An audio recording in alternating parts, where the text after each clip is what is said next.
नमस्कार। मैं मनीष कुमार और आप देख रहे हैं एक जनरल चैनल और मेरे साथ है एक बहुजन चैनल के मालिक और एक तरीके से कहें तो वैसे मालिक है लेकिन ये मालिक नहीं, ये बहुजन दस्तक चैनल के संपादक है और बहुजनों की आवाज उठाना इनका मेन उद्देश्य रहता है और बहुजन समाज को कहीं भी अन्याय हो रहा हो और उसे इंसाफ दिलाने की इस मुहिम में ये हमेशा तत्पर रहते हैं। लेकिन मैं एक जनरल चैनल चलाता हूं और मैं जनरल कैटेगरी से आता हूं, लेकिन मेरा इनसे एक सवाल है जिसके लिए इन्हें मैंने अपने स्टूडियो में बुलाया और मेरा इनसे जो सवाल है मैं आपके सामने गुफ्तगू करूंगा, कुछ चंद सवाल करूंगा और इनकी प्रतिक्रिया देखूंगा कि क्या है और इनके मन में क्या द्वेष है। जो जनरल कैटेगरी के लिए इन बहुजन समाज के लोगों में द्वेष है वही मैं जानना चाहता हूं और आप लोगों तक पहुंचाना चाहता हूं। क्यों ये हमेशा जनरल कैटेगरी के लोगों के खिलाफ रहते हैं? चलिए, पहले तो मनीष जी बहुत बहुत धन्यवाद आपका कि आपने अपने स्टूडियो बुला करके और इस तरह का एक सब्जेक्ट दिया जो बड़ा ही क्रिटिकल सब्जेक्ट है, क्योंकि ये लड़ाई बहुत गहरी खाई है। ये गांधी, अंबेडकर और पृथ्वी और आसमान के बीच की खाई है, जिसको हम तो भरने की कोशिश कर रहे हैं, लेकिन आप किस ढंग से देखते हैं आई डोंट। सर मैं पहली बात तो ये जानना चाहता हूं कि आपने कहा गांधी और अंबेडकर के बीच की लड़ाई है। जब देश आजाद हुआ और संविधान का निर्माण हुआ तो क्या आपको लगता है कि संविधान के माध्यम से आपको न्याय मिला? सर, संविधान बाबा साहब भीमराव अंबेडकर ने किसी एक विशेष वर्ग को देख करके नहीं बनाया। कि जैसे कि आपने पहले मेरे ऊपर एक आरोप लगा दिया कि एक बहुजन की बात करते हैं और मैं जनरल कास्ट से आता हूं, जनरल कैटेगरी से बिलोंग करता हूं, तो ऐसा नहीं है कि हम जनरल कैटेगरी के ऊपर अत्याचार की बात नहीं करते हैं, क्योंकि जो बाबा साहब ने संविधान लिखा वो सबके लिए लिखा, उसमें कोई धर्म, कोई जाति विशेष के लिए नहीं लिखा गया। ये परसेप्शन कुछ लोगों ने, चाहे वो पॉलिटिशियनों ने बनाया, चाहे वो हमारे कुछ बहुजन समाज के नेताओं ने बना दिया, या वो ब्राह्मणवादी मनवादी नेताओं ने बना दिया, ऐसा नहीं है। चलिए, मेरा एक और छोटा सा सवाल है और बहुत गहरा सवाल है। सर अब आप लोगों को पहले शायद मंदिरों में जाने का अधिकार नहीं था, लेकिन आज के टाइम में इस वक्त देश को आजाद हुए लगभग 75 साल हो गए हैं और इस वक्त के दौर में भी सबसे ज्यादा जो मंदिरों में जाने की तादाद है वो सिर्फ बहुजन लोग। सर, इसका कारण जो मैं मानता हूं कि जो बहुजन समाज के ऊपर जो मानसिक गुलामी थोपी गई धर्म की और आस्था की और भगवान के नाम पर, क्योंकि आस्था और भगवान और धर्म इनको जो फॉलो करता है वो ज्यादातर वो आदमी करता है जो पढ़ा लिखा नहीं होता है। तो हमारे जो 85% की बहुजन समाज की हम लोग बात करते हैं बार बार, क्योंकि वो हमारा जो समाज था कई हजार साल से उसको पढ़ने का अधिकार नहीं था, तो वो जिसने जैसा बोला वो वैसा करते मंदिरों का भक्त बन गया, वो धार्मिक भक्त बन गया, पूजा का भक्त बन गया।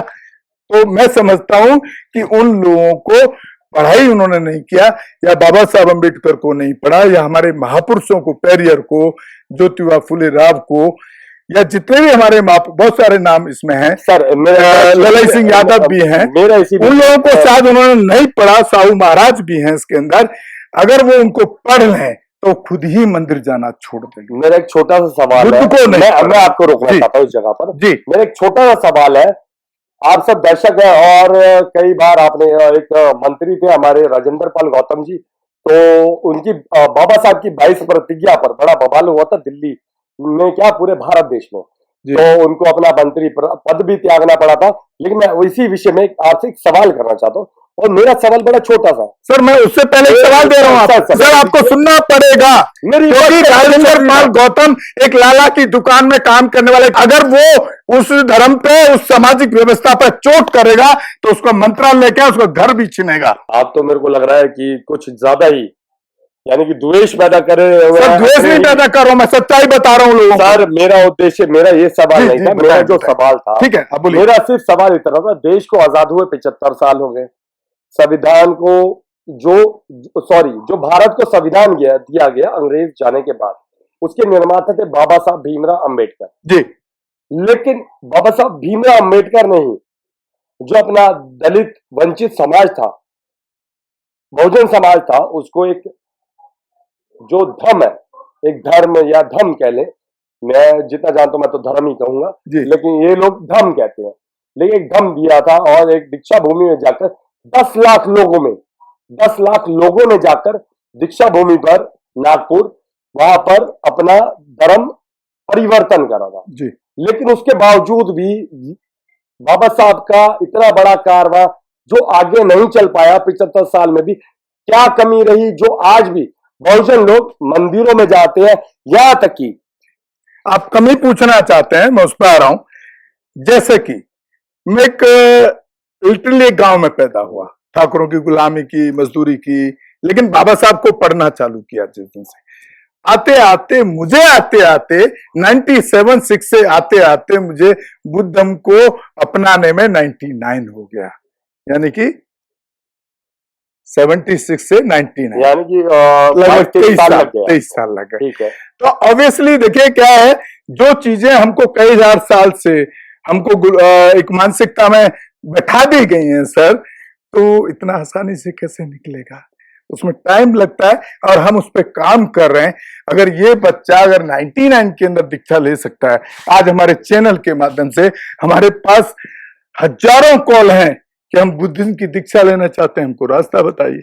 तो हम उनको, क्योंकि मैं तो धम्म का काम नहीं कर रहा हूं, मैं तो बहुजन मूवमेंट का काम कर रहा हूं, जो बुद्ध का सिद्धांत है, बहुजन हिताय बहुजन सुखाय, जिसका बाद में काशीराम साहब ने उसको तब्दील किया कि बहुजन का मतलब SC ST OBC मतलब ज्यादा से ज्यादा इम्प्लीमेंटेशन किया, ज्यादा से ज्यादा। हम उस पर काम कर रहे हैं। आज हमारे पास हजारों कॉल है कि हम बुद्धिज्म में दीक्षा लें, तो हम उनको क्या करते हैं कि भाई आप जो बुद्धिस्ट सोसाइटी ऑफ इंडिया या जो बुद्धिज्म की ऑर्गेनाइजेशन है जो धम्म में दीक्षा देने का काम कर रहे हैं, हम उनका नंबर दे देते हैं कि आप जाइए अपना करिए।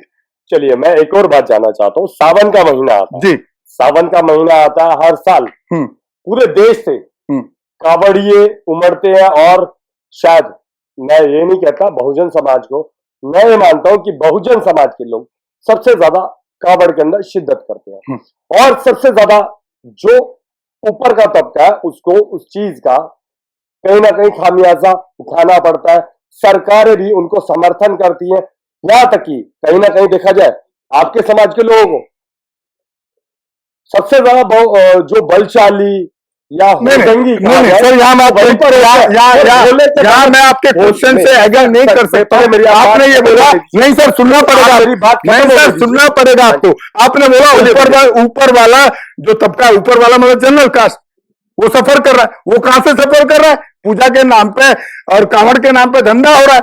अगर देश का मुख्यमंत्री वहां फूल बरसाता है तो ऊपर वाला सेक्शन को थोड़ी प्रॉब्लम है। हमारे चैनल बहुजन दस्तक को लाइक, शेयर, सब्सक्राइब देखना मत भूलिएगा। जय भीम, जय भारत, जय संविधान, नमो बुद्धाय। धन्यवाद। चैनल आर्थिक समस्या से गुजर रहा है।